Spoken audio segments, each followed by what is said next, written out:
जो पहले से शादीशुदा और एक बच्चे का पिता भी था। कमला के पति को मरे हुए एक अरसा बीत गया है। अब वो अपने सौतेले बेटे वैभव के साथ रहती है। वैभव के दिल में अपनी माँ को लेकर इतना डर है कि वो अपनी माँ के सामने एक शब्द नहीं बोल पाता। उसकी माँ जो कहती है उसको सर झुकाकर वही मानना पड़ता है। वैभव, तुमने अभी तक घर का काम क्यों नहीं किया? तुमसे कितनी बार कहा है कि सूरज निकलने से पहले तुम घर की साफ सफाई पूरी कर दिया करो। वैभव कुछ नहीं बोलता, चुपचाप सर झुकाए अपनी माँ की बात सुनता रहता है।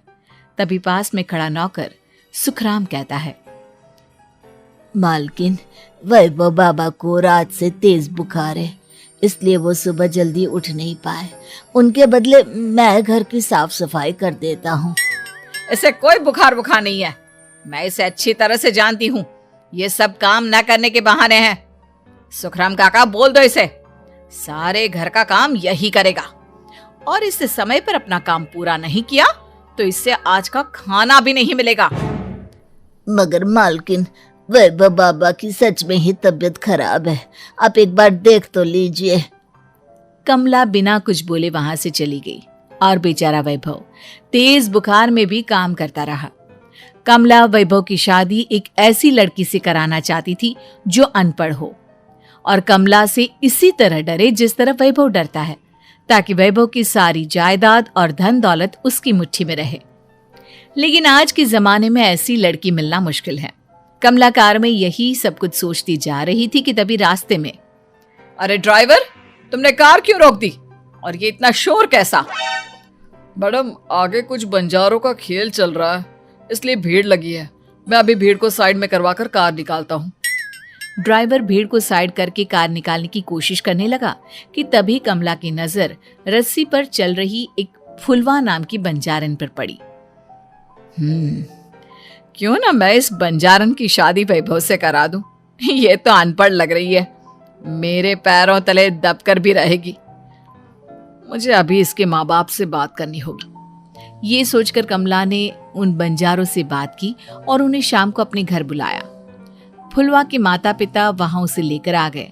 उन्होंने इतना आलीशान घर पहले कभी नहीं देखा था। अच्छा हुआ आप लोग आ गए। देखिए, मुझे घुमा फिरा कर बात करने की आदत नहीं है, इसलिए सीधे सीधे मुद्दे पर आती हूँ। मुझे आपकी बेटी बहुत पसंद है। मैं अपने इकलौते बेटे की शादी आपकी बेटी फुलवा से कराना चाहती हूँ। इसके बदले में आप जो चाहो वो ले सकती हैं। तभी फुलवा की माँ कहती है, ये क्या कह रही है मैम साहब? कहीं आप हमारी गरीबी का मजाक तो नहीं उड़ा रही ना? आप मेरे बेटे से मिल लो। अगर आपको मेरा बेटा पसंद आता है तो मैं कल से ही शादी की तैयारी शुरू कर दूंगी। सुखराम, वैभव को लेकर आओ। फुलवा अपनी माँ के कान में फुसफुसाती है, माँ, कहीं इस मेम साहब का छोरा पागल तो ना है? फुलवा अपनी माँ से बात कर रही होती है कि वैभव वहां आता है। फुलवा उसे देखती ही रह जाती है और उसके माता पिता उसकी शादी तय कर देते हैं। शादी वाले दिन किसी को फुलवा और वैभव की बेमेल विवाह की बात समझ में नहीं आती। फिर भी एक औरत कमला से पूछ ही लेती है, कमला जी, आपने अपने इकलौते बेटे की शादी देहाती गवार से क्यों करा दी? ये बंजारन आपके घर की बहू बनने लायक तो नहीं है। कम से कम अपने स्टेटस का ही ख्याल कर लिया होता। बहू तो अपने टक्कर की लाती, आपने तो बंजारन को ही बहू बना लिया। अब कमला को समझ में नहीं आ रहा था कि इस बात का क्या जवाब दे। वो कुछ देर चुप रही और सोच समझ कर कहती है, बहन जी, आपको तो पता है आजकल के बच्चे किसी की बात कहाँ सुनते हैं। मैं तो अपनी बहू एक पढ़ी लिखी और अपनी सोसाइटी की ही ढूंढ रही थी। लेकिन मेरे बेटे ने मेरे सामने इस बंजारन को लाकर खड़ा कर दिया। बोला कि मैं शादी करूंगा तो इसी से। अब भला मैं क्या करती, मुझे अपने बेटे के सामने झुकना ही पड़ा। कमला की ये बातें सुखराम भी सुन रहा था। उसने ये सारी बातें वैभव को जाकर बता दी। काका, मैं तो फुलवा को जानता भी नहीं, फिर माँ मेरे बारे में झूठ क्यों कह रही है? अरे बेटा, तुम कितने भोले हो, तुम्हें कुछ भी नहीं पता। तुम्हारे पिता अपनी सारी संपत्ति तुम्हारे नाम करके गए हैं। तुम्हारी माँ नहीं चाहती कि यह संपत्ति तुम्हें मिले, इसलिए उन्होंने तुम्हारी अनपढ़ लड़की से शादी करवाई ताकि तुम्हारी तरह वो भी अपने हक के लिए आवाज ना उठा सके।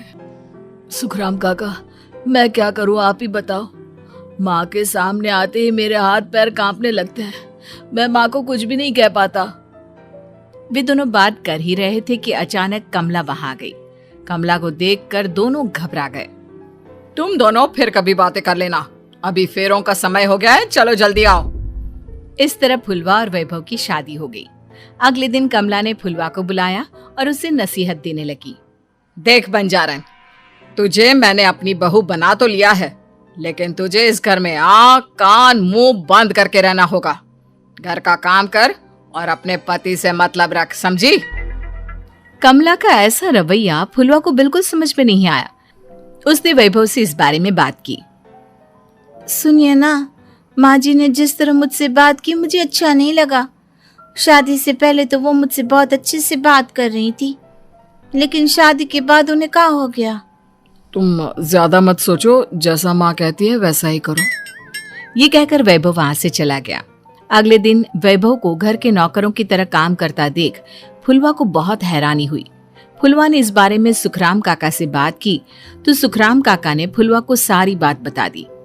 अब फुलवा को समझ में आ गया कि उसकी सास ने एक बंजारन को बहू क्यों बनाया। एक दिन वैभव घर का काम कर रहा था, तभी उससे कांच की प्लेट टूट गई। किसने गिराई ये कांच की प्लेट? वैभव को वहां खड़ा देख कमला ने छड़ी से उसे मारना शुरू कर दिया। उसके पैर में कांच चुभ गया और खून बहने लगा, लेकिन फिर भी कमला उसे मारे जा रही थी। ये देखकर फुलवा ने कमला के हाथ से छड़ी छीन ली और तोड़कर फेंक दी। बंजारन, तेरी इतनी हिम्मत, तूने मेरे हाथ से छड़ी छीनी? कमला फुलवा को थप्पड़ मारने ही वाली थी कि फुलवा उसका हाथ पकड़ लेती है। ओ सस माँ, मैंने मॉम की गुड़िया ना समझ लियो। बंजारन हो बंजारन, ईंट का जवाब पत्थर से देना जानती हूँ। आज के बाद मेरे या वैभव जी के ऊपर हाथ उठाने की सोचियो भी ना, समझी ससु माँ? ये कहकर फुलवा वैभव को लेकर वहां से चली गई। उसने वैभव के पैर पर पट्टी बांधी, उसके आंसू पोंछे। वैभव ने पहली बार किसी के दिल में अपने लिए इतना प्यार महसूस किया। अब फुलवा वैभव का हर काम में हाथ बटाती, उसका बहुत ख्याल रखती। इस तरह दोनों बहुत ज्यादा नजदीक आ गए। वहीं दूसरी ओर कमला सारी जायदाद अपने नाम करने की साजिश करने लगी। और एक दिन, वैभव, वैभव, जल्दी बाहर आओ। कमला की आवाज सुनकर वैभव और फुलवा अपने कमरे से बाहर आ गए। जी माँ, आपने बुलाया? ये ले, इन कागजों पर साइन कर दे। वैभव कागजों पर साइन करने ही वाला था कि फुलवा वैभव के हाथ से पेन छीनकर कहती है, ना वैभव जी, आप इस पर हस्ताक्षर नहीं करेंगे।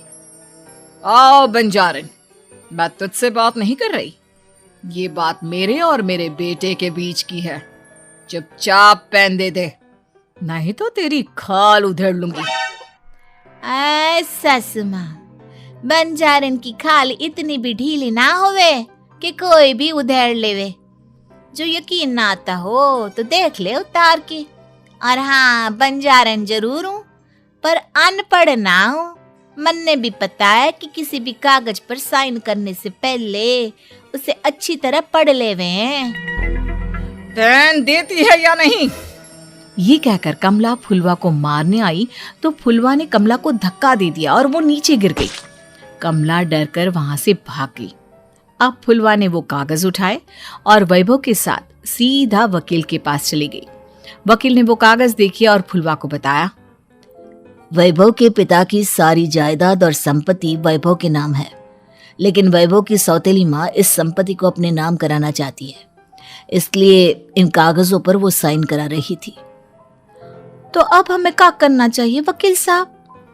वकील ने फुलवा और वैभव को सब कुछ अच्छी तरह से समझा दिया। अब दोनों घर पर पुलिस को लेकर पहुंचे। कमला पुलिस को देखकर घबरा गई। पुलिस ने कहा, आपके नाम की कंप्लेंट हुई है, आपको हमारे साथ थाने चलना होगा। कंप्लेंट? कैसे कंप्लेंट? आप अपने सौतेले बेटे पर बहुत अत्याचार करती हो, धोखे से सारी जायदाद अपने नाम करा रही थी। अब नहीं इंस्पेक्टर साहब, जरूर ये मेरी बहू की कोई साजिश है, इसने गलत कंप्लेंट की है। मैडम, शिकायत आपकी बहू ने नहीं बल्कि आपके बेटे वैभव ने की है। कमला वैभव का नाम सुनकर दंग रह गई। जिस बेटे ने कभी उसके सामने सर नहीं उठाया था, आज वही बेटा उसके सामने पुलिस को लिए आया है। वैभव, तुम्हारी इतनी हिम्मत कि तुम पुलिस को ले आए? हाँ माँ, मैं लाया हूँ पुलिस को, और मेरे अंदर इतनी हिम्मत कभी ना आती अगर फुलवा मेरा साथ ना देती। आपने बंजारन बहू को लाकर अपने ही पैर पर कुल्हाड़ी मारी है माँ। मैडम, अब की बात खत्म हो गई हो तो चलो हमारे साथ। वैभव, मुझे माफ कर दो, मुझे थाने मत भेजो। आज के बाद मैं तुम्हें कभी नहीं मारूंगी, तुम्हें कभी परेशान नहीं करूंगी, मुझे माफ कर दो। वैभव अपनी कंप्लेंट वापस ले लेता है और पुलिस वहां से चली जाती है। वैभव अपनी सौतेली माँ से कहता है, मैंने पुलिस को वापस तो भेज दिया है, लेकिन मैं आपको माफ नहीं कर सकता। आपने बचपन से आज तक कभी मेरे सर पर हाथ नहीं रखा, हमेशा मुझे मारती रही, नौकरों की तरह बर्ताव करती रही। आप इस घर में नहीं रह सकती, चली जाइए यहाँ से। कमला घर छोड़कर चली गई और सड़क किनारे खड़ी